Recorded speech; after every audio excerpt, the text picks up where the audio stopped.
Thursday, November 20th, 2014, 4:55 p.m. This is good popcorn. A little salty, but...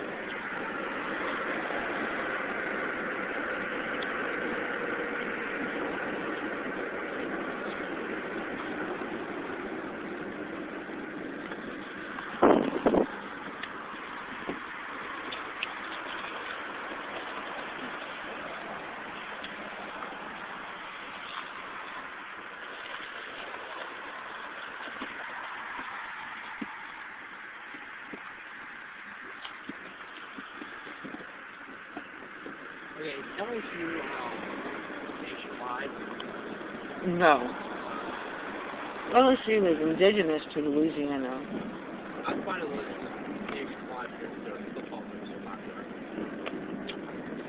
Well, their football team plays in the national championships or the National College Football League or whatever they call that.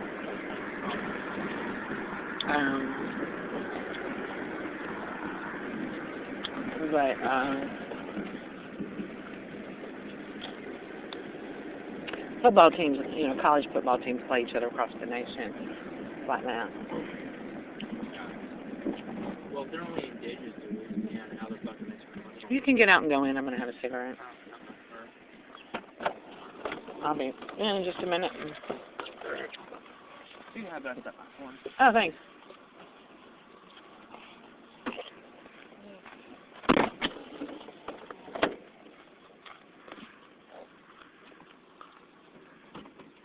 That's not really my popcorn anyway. My popcorn.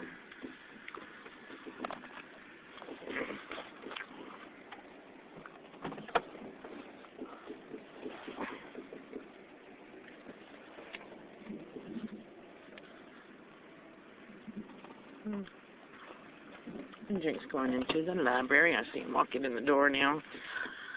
The reflection of it. He walked in by himself.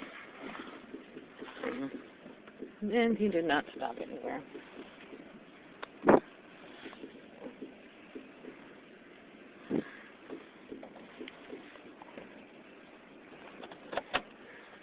$4.57. It was my popcorn originally. But I gave it to him and I wanted him to enjoy it.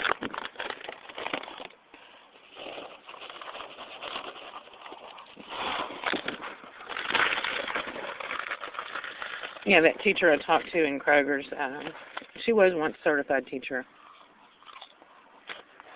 And she stopped teaching for a while. Probably she had kids or something, I don't know. And her certification expired.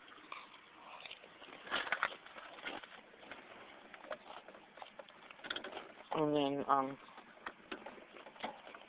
she started at 7. And they were gonna,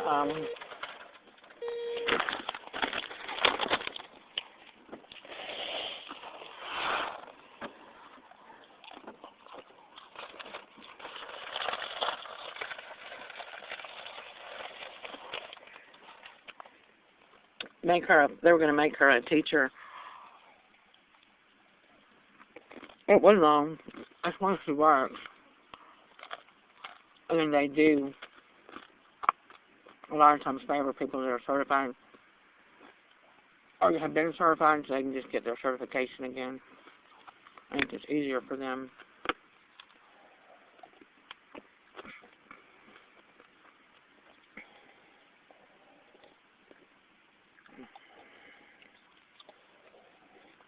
Easier for the school board to hire them, obviously. I think the rules should be that only college graduates should be hired to be teachers, aides, paraprofessionals, substitute teachers. Because they do have college degrees. We do have college degrees. I'm a college graduate myself. And bachelor's degree. I'm not talking about associates. I mean 4-year degree. There's a lot of college graduates that don't have work. So, from an employer's point of view, I have no idea who that woman was. But from the Dodge Stratus, you don't see those too much.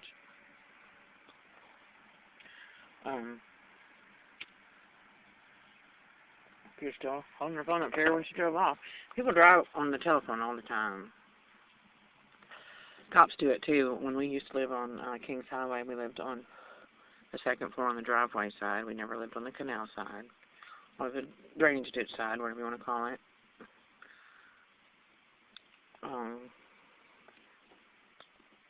I sat in our window and just counted in 5 minutes how many people drove by using a cell phone, texting it, or talking on a phone.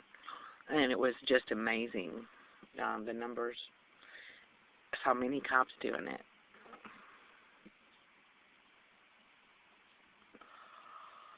So that was quite a revelation, you know. So I think there, you know, still needs to be transition so that cell phones can be more easily used in cars. I know there's ways that you can hook up a cell phone to your car speaker system. Oh, we used to have a little device that was right here. It's not there now.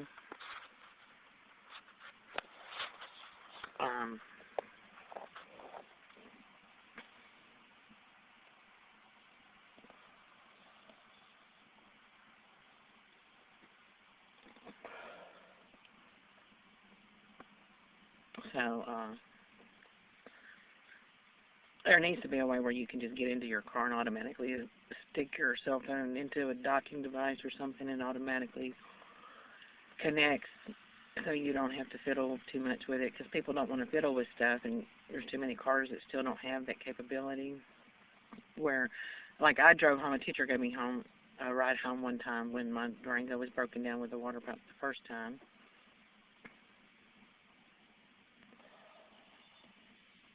And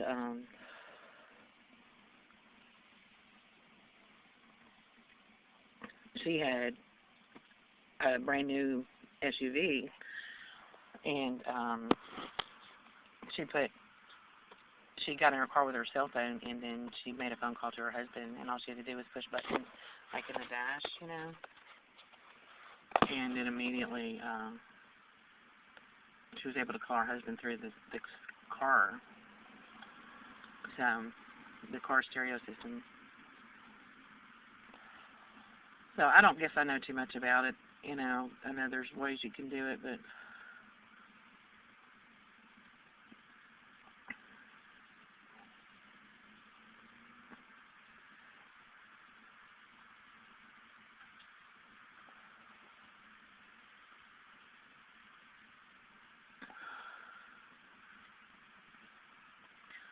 you know, so I'm so shaken by what we go through on a daily basis. Jacob doesn't want to hear about it, you know, because he's trying to maintain a sense of normalcy. And I sometimes feel like I have to tell him the things that happen so he can know what's going on to protect himself.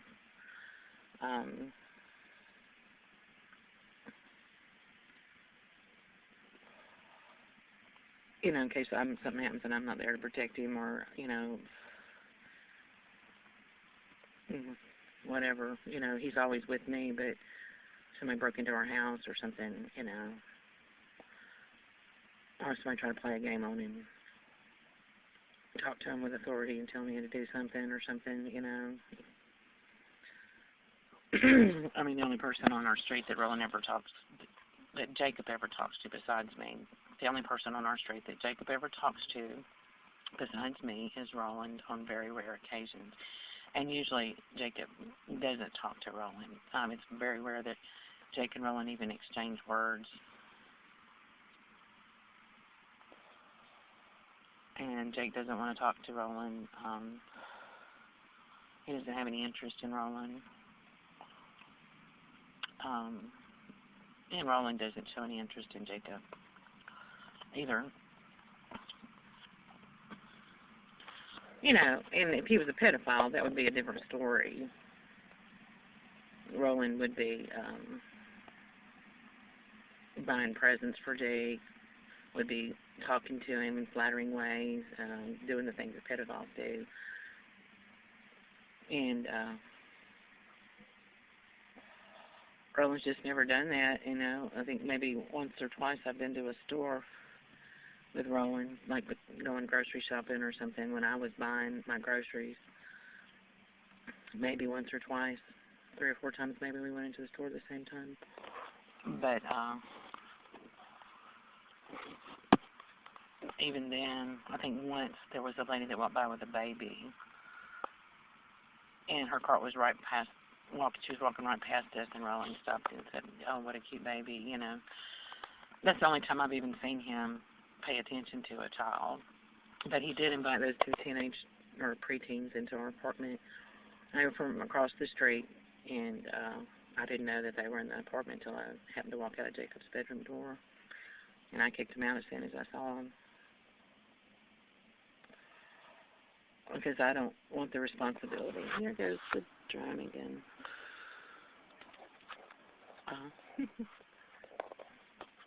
They crisscross the skies. The air base is, you know, Barksdale is Nuclear Strategic North American Command, something like that now. So, Strategic Nuclear Command Center for North America.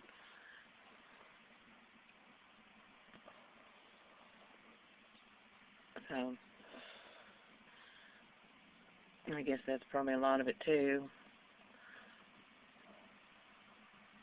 I figure if that's the case, they probably ought to bug every house within 100 miles of the air base, just for national security's sake. I would be completely in support of that too, if I knew I could trust that would be used appropriately and conducted with respect for the people that, you know, live in those homes. You know, just, you know, if there was anything I could do to bring those people back that died on 9/11, you know, I think anybody, if all of us would move heaven and earth to prevent that from ever happening again. I can't imagine any American citizen that wouldn't support our government in all attempts to protect its citizens from that kind of horrific event. And I completely supported George Bush's agenda to do that, you know, NSA spying and all that stuff, until all this stuff came out where, you know, it was all about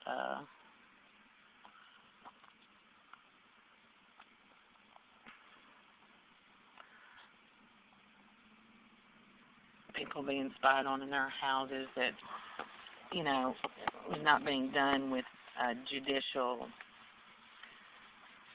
respect and letter of the law. It was being done illegally, and people were being targeted just because they were, you know, somebody's ex-wife or something. That, you know, whoever the agent was that did it was just doing it for the vindictiveness of doing that to his ex. You know, that's irresponsible, and it's illegal to do that. So that proved to me that, you know, that the persons responsible for conducting that type of operation were not responsible, therefore could not be trusted to be responsible and conduct those types of operations with trust and respect for the American people. And I think that's a big factor. You can legislate all kinds of laws, but can you really legislate morality? Can you make people do the right thing? And people that have authority can do the wrong thing, even making it look like it's the right thing. Slavery used to be legal in the United States, but the immorality of it was obvious.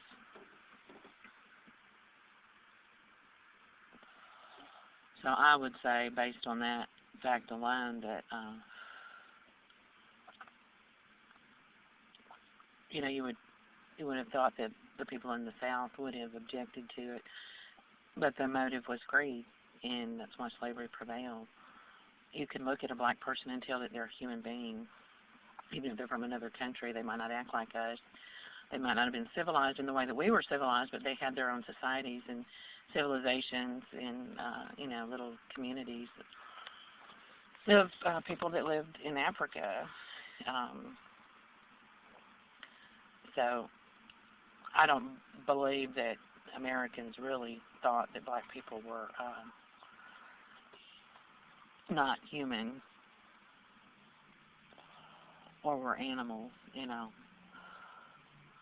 I don't believe that.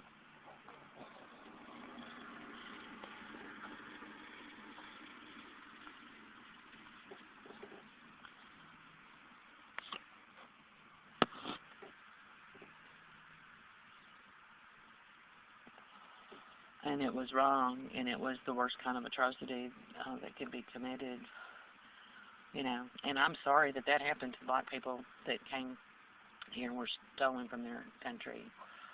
You know, it was absolutely horrific, and I don't think anybody could probably understand what it was really like, you know, unless we were able to see it personally, because nobody's alive today that's actually seen what really happened. All we have is what we've been told.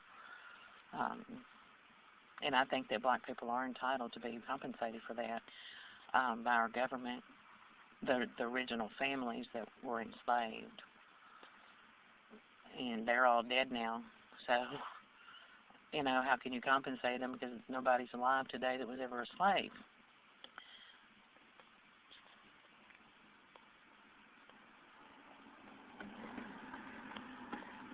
So there's no way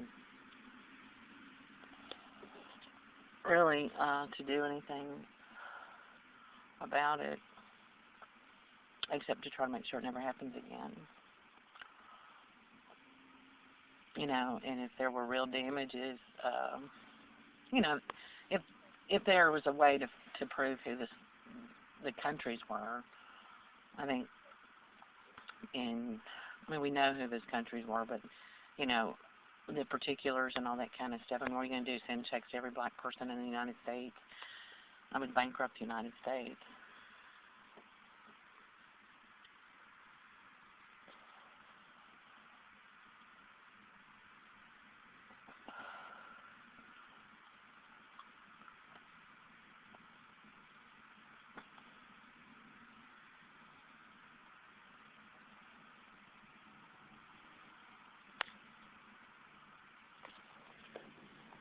So, you know, what do you do there?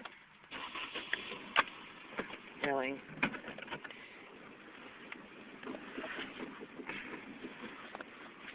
You might go park in the back.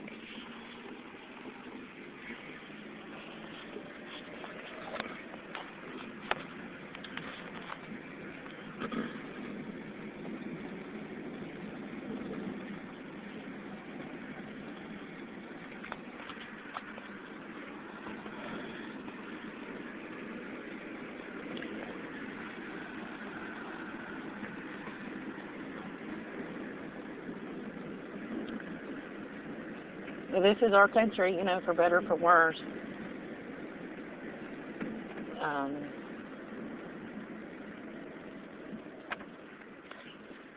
You know, sickness and in health and all that good stuff. So I believe we as Americans need to resolve these issues, being the intelligent and capable and mature people that we actually are.